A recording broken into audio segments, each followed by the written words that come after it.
Now, not only did Venables sign a top 4 recruiting class the past cycle, their highest ranked class since 2010, he also brings in the 5th best transfer portal class in the country. You mentioned, especially on defense, 15 new players. What's your take on how active his staff has been in the portal?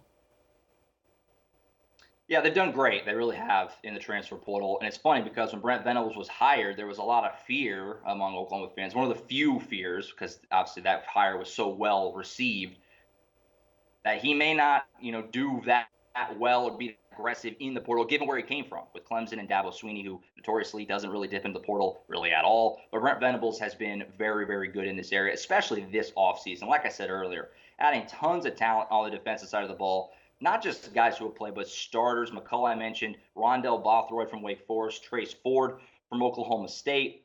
Reggie Pearson, safety from Texas Tech. He's going to play a major role. And on offense as well, guys who will start on the offensive line. Walter Rouse comes from Stanford. He is definitely going to fill in one of those tackle spots. They just added Troy Everett from Appalachian State. He's got a very good chance to be a starter on that offensive line. The receiver room was a little thin. They add a couple of guys, not just from little low-level programs, but from Michigan, Angelo Anthony, and from Texas, Brennan Thompson. That's something that's hard not to notice from this cycle as well, is where the guys are coming from. Other Power 5 blue blood programs as opposed to last year, not to dump on any one program, but guys from G5 schools, whereas this year it's a lot more from the Power 5 level. So Brent Venables and his staff have done a really nice job upgrading their talent and being aggressive in the transfer portal. Like you said, very highly rated class, and for good reason. There's starters across the board here from what they've added through the portal this offseason.